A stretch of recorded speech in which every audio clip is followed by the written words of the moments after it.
여러분, 오늘은 성탄절입니다. 성탄절의 가장 큰 의미는 무엇입니까? 가장 큰 주제는 뭐라고 생각이 드십니까? 성탄절을 생각하면 우리는 아기 예수님을 다 떠오르게 됩니다. 왜냐? 성탄절의 주인이 예수 그리스도이시기 때문입니다. 세상에 화려한 장식, 또 화려한 많은 네온 사인들, 많은 것들이 있겠지만 사실 성탄의 주인공은 바로 예수 그리스도이십니다. 그리고 성탄절의 가장 큰 선물은, 우리 아이들, 어린이들은 성탄절이 되면 이제 가장 큰 기쁨이 부모에게 받는 선물이라고 이제 생각을 합니다. 그러나 사실 성탄절의 가장 큰 선물은 바로 예수 그리스도이십니다. 예수님께서 이 땅에 오신 것, 예수님께서 이 땅 가운데 태어나신 것이 가장 큰 축복이고 바로 선물이다라는 겁니다. 우리도 분명히 매년 생일을 맞이하면 축하 파티를 하게 됩니다. 또 축하 인사를 전하게 됩니다.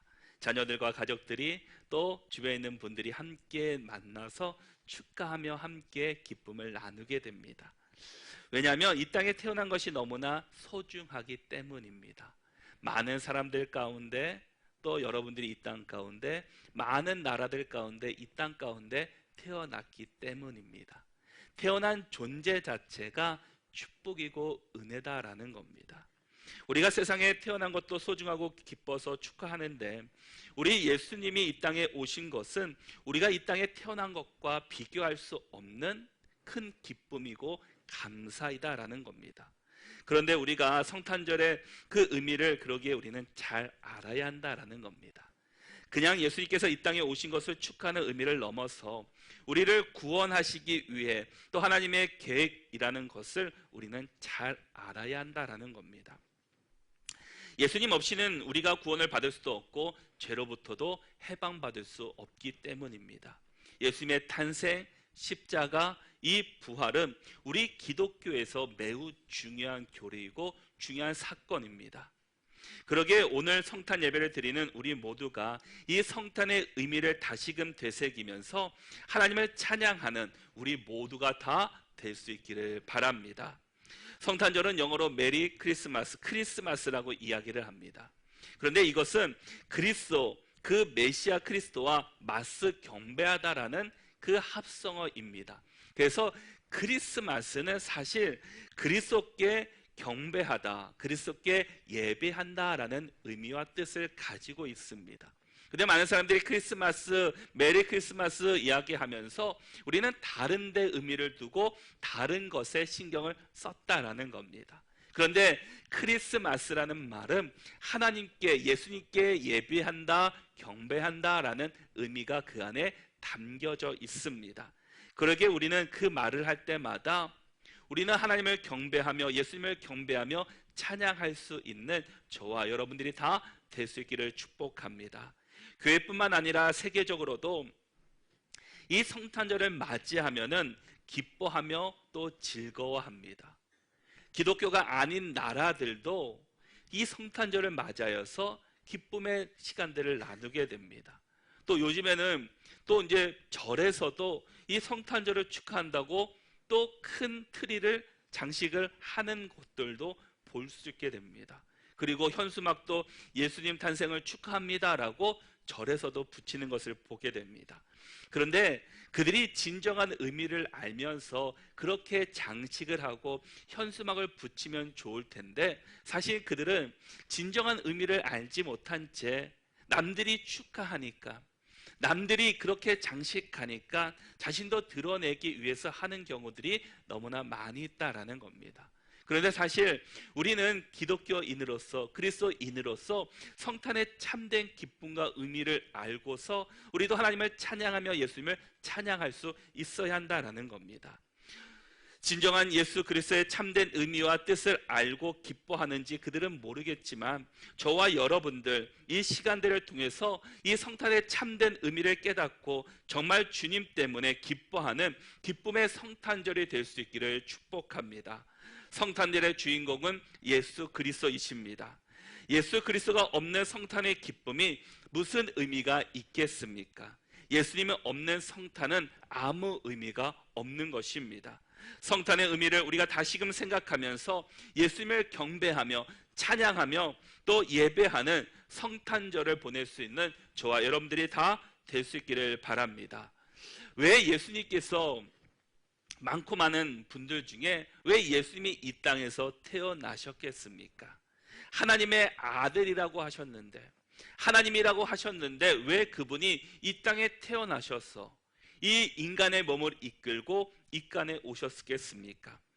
우리가 구약시대가 끝나고 우리는 신구약 중간기 400년의 침묵시대를 우리가 맞이하게 됩니다.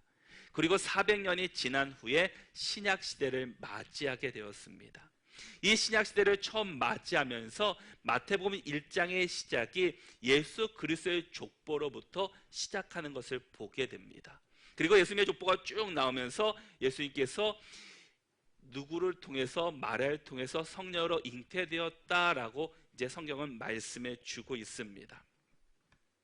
우리 18절의 말씀을 같이 한번 읽어보도록 하겠습니다. 함께 읽겠습니다. 예수 그리스도의 나심은 이러하니라. 그의 어머니 마리아가 요셉과 약혼하고 동거하기 전에 성령으로 잉태된 것이 나타났더니 아멘. 여러분, 남자와 여자가 동침함으로 새 생명이 태어나게 됩니다. 그런데 오늘 성경은 전혀 다르게 우리에게 말씀하고 있습니다. 마리아가 요셉과 약혼하고 동거하기 전에 성령으로 잉태되었다라고 성경은 말씀하고 있습니다.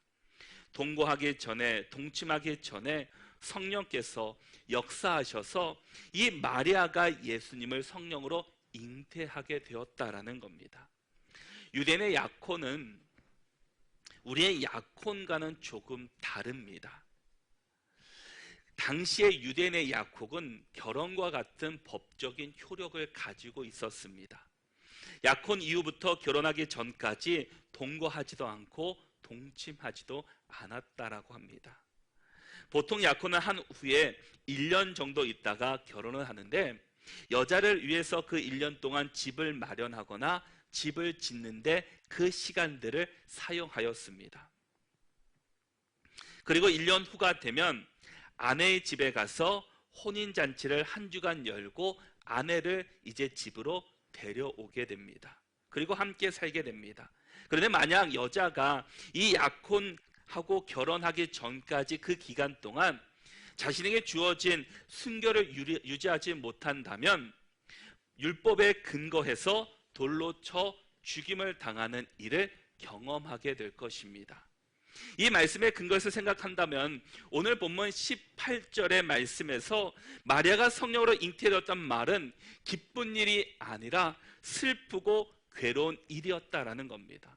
아픔의 시간들이었다라는 겁니다. 어찌 보면 마리아의 입장에서는 돌로 맞아 죽을 수 있는 그런 일이었다라는 겁니다. 그런데 율법에 근거한다면 돌에 맞아 죽어야 하는 그런 상황이었다라는 겁니다. 그런데 이 모든 것이 하나님의 계획이었고 하나님이 하신 일이었다라는 겁니다. 성경에서 이 땅의 모든 사람을 남자의 후손에서 태어났다라고 말씀합니다. 그런데 유일하게 이 남자와 여자가 동침을 아닌 성령의 인도하심으로 말미암아 여자의 후손에서 예수님이 태어나셨습니다. 사람의 생각과 사람의 행동에 의해서 예수님이 태어난 것이 아니라 예수님은 오직 하나님의 계획과 방법으로 성령의 인도하심으로 예수님이 이 땅 가운데 태어나셨다라는 겁니다.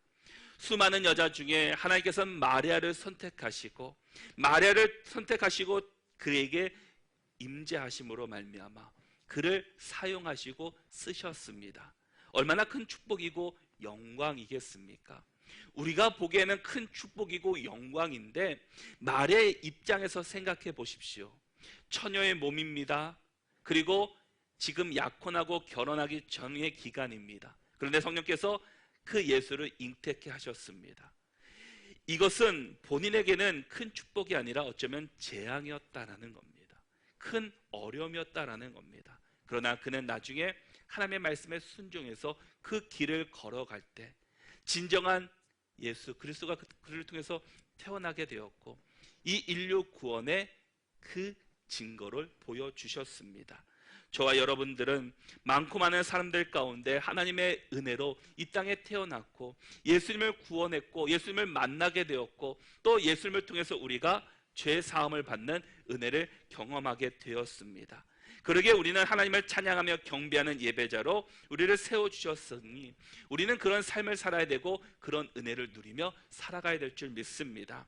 하나님께서 마리아의 몸을 통해 예수님을 이 땅에 보내기로 결정하시고 누가복음 1장에 보면은 이 가브리엘 천사를 통해서 하나님께서 하나님의 계획을 마리아에게 말씀해 주는 것을 보게 됩니다. 누가복음 1장 30절과 31절의 말씀입니다. 천사가 이르되 마리아여 무서워하지 말라. 내가 하나님께 은혜를 입었느니라. 보라 내가 잉태하여 아들을 낳으리니 그 이름을 예수라 하라. 이 말을 들은 마리아는 이 누가복음 1장 34절에서 이렇게 말합니다. 마리아가 천사에게 말하되 나는 남자를 알지 못하니 어찌 이 일이 있으리까? 라고 마리아가 천사에게 말하자 그가 한 말은 어찌 이 일이 있으리까? 라고 있을 수 없는 일입니다. 가능하지 않은 일입니다. 라고 그가 반박하였습니다. 그러자 천사가 다시금 마리아에게 37절에서 이렇게 말했습니다. 대저 하나님의 모든 말씀을 능하지 못하심이 없느니라. 하나님의 모든 말씀을 능하지 못한 일이 없다라는 겁니다. 하나님의 말씀을 하지 못하심이 없다라는 겁니다. 인간의 몸을 입었지만 하나님께서 성령으로 그에게 잉태하게 하시면 이 모든 일은 하나님의 말씀에 의해서 이루어졌다라는 겁니다. 그러기에 하나님께서 말씀하시면 다 이루어진다라는 사실도 우리는 믿어야 되고 사람은 할 수 없지만 하나님은 하실 수 있습니다. 하나님은 이루어 주십니다. 하나님은 가능케 하십니다라는 그 믿음과 우리는 기도의 마음이 있어야 한다라는 겁니다. 우리가 보는 상황이 현실은 부정하게 보입니다. 안 되는 것처럼 보입니다. 주변에서는 다 어렵다라고 이야기를 합니다. 그렇지만 하나님께서 인도하시면 하나님께서 역사하시면 그 일은 가능케 될 줄 믿습니다. 그러기에 우리도 내 방법이 아니라 내 방식이 아니라 하나님의 방법으로 또 하나님의 인도하심으로 말씀으로 살아갈 때 진정한 축복을 우리가 경험하게 될 줄 믿습니다. 하나님의 방법이 아닌 내 방식대로 살아간다면 우리는 하나님의 은혜를 경험할 수 없게 될 것입니다. 우리는 내 방식대로 내 마음대로 살면서 하나님 왜 우리에게 축복하지 않으십니까? 라고 말할 수 없다라는 겁니다. 내가 하나님의 말씀대로 살고 하나님의 방식대로 살고 믿음으로 산 다음에 우리가 할 수 있는 말일 것입니다. 그러기에 우리 모든 믿음교회 성도들이 세상의 방법이 아닌 내 지식, 능력으로 살지 말고 하나님의 인도하심을 따라서 하나님의 말씀으로 살아갈 수 있는 믿음의 성도들이 다 되게 될 수 있기를 바랍니다. 이것을 보여주시기 위해서 친히 예수님께서 이 땅에 오셨다라는 겁니다. 하나님께서 구약 성경에서 많은 선지자들을 통해서 하나님의 방법대로 살아야 한다라고 하나님의 말씀대로 살아야 된다라고 수없이 말씀해 주셨습니다. 그러나 이스라엘 백성들은 하나님의 말씀이 아닌 자기 소견에 오른 대로 살았습니다. 내 방법대로 내 뜻대로 살았던 그들의 모습이었다라는 겁니다. 그 마지막이 무엇이었습니까? 그것이 바로 징계였고 침묵이었습니다. 하나님께서는 예수님을 통해 다시금 하나님의 계획을 보여주시고 하나님의 일들을 나타내시고 만들어 가십니다. 이를 위해서 마리아를 사용하셨고 요셉의 가정을 사용하셨습니다. 이 일이 하나님의 계획임을 천사를 통해서 마리아에게 말씀하시고 이름까지 정해주셨습니다. 그 이름을 예수라 하라. 그런데 그의 남편 요셉의 반응은 무엇이었습니까? 19절의 말씀을 보니까 그의 남편 요셉은 의로운 사람이라 그를 드러내지 아니하고 가만히 끊고자 하여.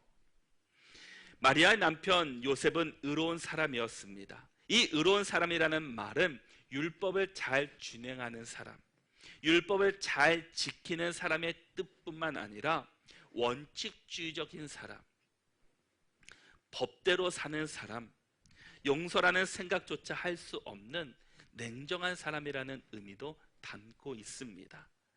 마리아의 남편 요셉은 이 원축주였고 법대로 고지식한 사람이 바로 요셉이라는 사람이었다는 겁니다. 바로 그런 사람에게 마리아가 성령으로 잉태했던 말이 얼마나 당황스럽고 자신에겐 수치스러운 일이었겠습니까? 그런 요셉의 아내 마리아가 성령으로 잉태하자 뭐라고 말합니까? 가만히 끊고자 하여라고 말했습니다. 파혼하겠다라는 겁니다. 이 관계를 정리하겠다라는 겁니다. 도망치려고 했다라는 것입니다. 이것은 율법적으로 합당하지 않기 때문에 나는 이것을 끝내겠습니다라는 의미가 담겨져 있습니다. 그러자 20절 말씀에서 이를 생각할 때 주의 사자가 현몽하여 이르되 다윗의 자손 요셉아 내 아내 마리아 데려오기를 무서워하지 말라. 그에게 잉태된 자는 성령으로 된 것이다 라고 성령께서 요셉에게 그 마음과 생각을 넣어 주셨습니다. 요셉은 이 일을 생각할 때 주의 사자가 현몽했다라는 겁니다. 마리아가 성령으로 잉태된 거 그 일 때문에 주의 사자 하나님께서 천사가 그에게 말씀하여서 그 마리아 데려오기를 무서워하지 말라라고 말씀해 주고 있습니다. 마리아에게 잉태된 아기는 성령으로 된 것으로 자기 백성의 그 죄를 구원할 하나님이시라는 예수님이라는 사실을 그 요셉에게 알려주었습니다. 그러기에 무서워하지 말라라는 겁니다. 두려워하지 말라라는 겁니다. 그는 하나님의 뜻을 깨달았습니다. 마리아를 통해서 태어날 예수가 누구입니까? 21절의 말씀을 보니까 아들을 낳으리니 그 이름을 예수라 하라. 이는 그가 자기 백성을 그들의 죄에서 구원할 자이심이라 하니라라고 말씀합니다. 이 요셉과 마리아 가정에서 성령으로 잉태된 이 분이 예수님이신데 그 예수님의 이름의 뜻은 그가 자기 백성을 그들의 죄에서 구원할 자라는 이름을 갖고 있다라는 겁니다. 예수님께서 이 땅에 오지 않으신다면 자기 백성의 죄를 구원할 자가 없다라는 말입니다. 그러기에 마리아의 성령으로 잉태된 이 모든 일이 예수님의 이름에는 하나님의 구원의 계획이 담겨져 있었습니다. 예수님이 이 땅에 오신 그 목적이 있었다라는 겁니다. 그것은 단지 우리의 죄를 구원하시기 위해서, 이 세상을 구원하시기 위해서 예수님께서 이 땅 가운데 오셨습니다. 예수님이 오실 수 있었던 것은 바로 요셉과 마리아의 순종, 하나님의 계획이 그 안에 담겨져 있음을 우리가 볼 수 있게 됩니다. 요셉과 마리아의 순종으로 예수 그리스도가 이 땅에 오셨고 또 우리는 예수 그리스도로 말미암아 구원을 받을 수 있었습니다. 이 모든 것이 하나님의 계획이었고 하나님의 뜻이었음을 우리는 깨달아야 한다라는 겁니다. 성탄의 의미, 우리가 즐기고 기뻐하고 쉬는 날이 아니라 정말 이 성탄의 기쁨을 통해서 우리가 하나님을 다시금 찬양하고 이 땅에 오신 예수 그리스도의 구원의 은혜를 기억하는 귀한 시간들로 맞이할 수 있는 우리 모두가 될 수 있기를 바랍니다. 우리 23절의 말씀을 같이 한번 읽어보겠습니다. 함께 읽겠습니다. 23절입니다. 함께 읽겠습니다. 보라 처녀가 잉태하여 아들을 낳을 것이요 그의 이름은 임마누엘이라 하리라 하셨으니 이를 번역한즉 하나님이 우리와 함께 계시다 함이라. 아멘. 이 말씀은 이 구약 성경 이사야 7장 14절 말씀에 이미 인용된 말씀이었습니다. 이 동일한 말씀을 보면은 그러므로 주께서 친히 징조를 너희에게 주실 것이라. 보라 처녀가 잉태하여 아들을 낳을 것이요 그의 이름을 임마누엘이라 하리라라고 말씀하고 있습니다. 이미 이사야 7장 14절에서 우리에게 그 구약에서 미리 예언된 말씀이었다라는 겁니다. 이미 구약에서 말씀하신 이 말씀이 무엇이겠습니까? 예수님께서 이 땅에 오신 이유는 먼저 어둠 가운데 있는 세상을 밝히시기 위해서, 구원하시기 위해서 이 땅에 오셨다라는 겁니다. 예수님께서 이 땅에 오심으로 우리가 정말 어둡고 죄악 가운데, 정말 해답이 없는 이 어둠 가운데 우리가 죄인이었다는 사실을 우리가 깨닫게 되었다라는 겁니다. 만약 모든 사람이 죄악 가운데 살고 있다면 그것이 죄인지 모른 채 그 사람들은 살아갈 것입니다. 그런데 어둠과 죄악 가운데 살고 있지만 그곳에 빛이 비춰질 때 이것이 어둠이었구나, 이것이 죄였구나 라는 것을 그때서야 깨달을 수 있다라는 겁니다. 그러니까 이 세상에 예수님 없이 죄 가운데 살았던 그들에게 정말 이 죄 가운데 살아가는 것이 이대로 살아도 되는구나 라고 생각하고 있을 때 진정한 예수님께서 이 땅에 오심으로 말미암아 그 죄악 가운데 빛을 비춰주시고 그 죄악 가운데 귀한 하나님의 은혜를 안겨주셨다라는 겁니다. 이제는 하나님께서 더 이상 우리의 죄악된 모습을 볼 수 없어서 죄 없으신 예수님이 이 땅에 보내주셔서 십자가 사건을 통해서 우리의 잘못을 드러내 주셨습니다. 그래서 요한복음 1장 9절의 말씀을 보면은 참빛 곧 세상에 와서 각 사람에게 비치는 빛이 있었나니 라고 말씀합니다. 참빛, 이 예수님이 오심으로 말미암아 이 어둠이 그쳐지고 이 어둠 가운데 참빛이 비춰짐으로 진정한 죄, 진정한 깨달음을 그들이 얻을 수 있었습니다. 진정한 빛 대신 예수 그리스도, 그분을 만나는 자들이 진정한 구원의 방주였고 구원의 은혜를 경험했고 구원의 참된 복음을 그들이 들을 수 있게 되었습니다. 어둠이 사라지기 위해서는 그곳에 환한 빛이 비춰질 때 그 어둠은 사라집니다. 어둠이 사라지고 빛이 비춰지게 될 때 그 죄악이 드러난다라는 겁니다. 우리가 예수님을 알기 전에는 내가 살아온 방식과 살아온 삶이 그것이 전부인 줄 알았습니다. 그리고 그것이 죄인지를 모른 채 살았습니다. 그런데 예수님을 만난 다음에 그것이 죄였구나, 내가 세상의 방식대로 살았구나, 하나님이 아닌 방식대로 살았다는 것을 그때서 우리는 깨닫게 되었다라는 겁니다. 그러기에 우리를 위해서 이 땅에 오신 예수 그리스도, 이 땅에 오신 예수 그리스도를 우리가 다시 한번 생각하면서 예수님을 기뻐하며 또 예수님을 찬양하는 귀한 성탄절이 될 수 있기를 바랍니다. 또한 예수님께서 이 땅에 오신 것은 우리와 함께 하시기 위함이었다라는 겁니다. 우리 23절의 말씀을 다시 한번 같이 한번 읽어보도록 하겠습니다. 함께 읽겠습니다. 보라, 처녀가 잉태하여 아들을 낳을 것이요 그의 이름은 임마누엘이라 하리라 하셨으니 이를 번역한지 하나님이 우리와 함께 계시다 함이라. 아멘. 예수는 우리의 구원자이실 뿐만 아니라 지금 이 시간 우리와 함께 하시는 분이십니다.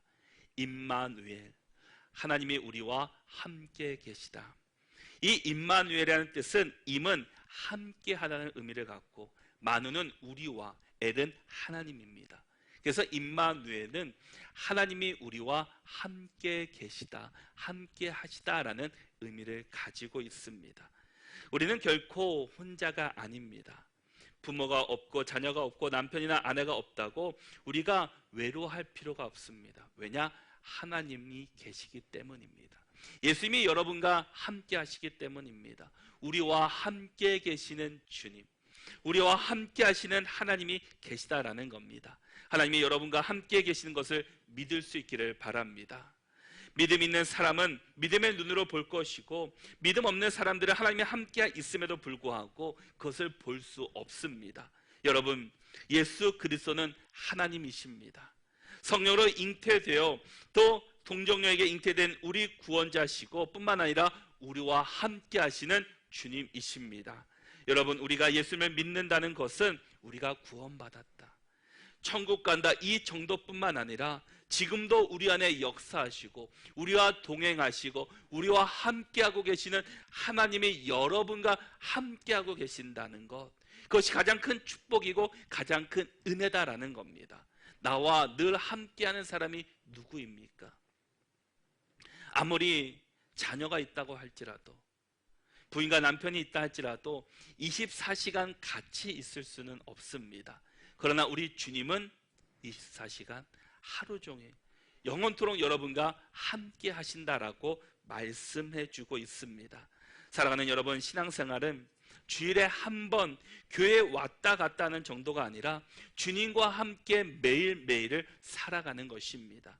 예수님이 우리와 24시간 함께 하신 것처럼 우리도 주님과 24시간 함께 동행하는 삶을 우리는 살아야 합니다. 교회만 계시는 하나님이 아니라 우리와 늘 동행하시는 하나님, 가정에서나 직장에서나 또 우리가 있는 공동체나 어느 곳에나 우리와 함께 하시는 분이 바로 우리 주님이십니다. 그러기에 우리 주님과 함께 손잡고 동행하며 살아갈 수 있기를 바랍니다.